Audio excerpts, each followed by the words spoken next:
మా టెర్రస్ మీద పండిన వంకాయలు ఫ్రెష్గా కోసుకున్నాము.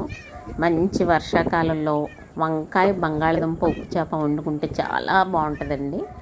అలాగే ఈవేళ వండుకోవాలనిపించింది. ఇదిగోండి మా హస్బెండ్ కోసారు.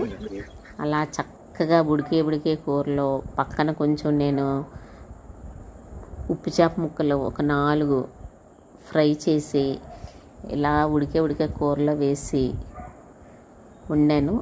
అసలు ఇలాంటి కూర ఇది ట్రెడిషనల్ డిష్ అండి. చాలామందికి కూర తెలుసు, కానీ ఎప్పుడు వండుకుని తిన్నా దీని రుచి అమోఘంగా ఉంటుంది.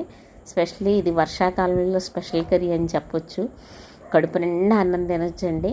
నాకైతే వెజిటబుల్స్లో కానీ లేదంటే కర్రీస్లో ఏది ఇష్టం అంటే కనుక వంకాయ బంగాళదుంప టొమాటో ఈ ఉప్పు చేపల కూర అయితే మాత్రం చాలా బాగుంటుంది. ఉప్పు చేపలు కూడా చావిడాయలు బాగుంటాయండి. చూడండి కర్రీ ఎంత బాగుందో.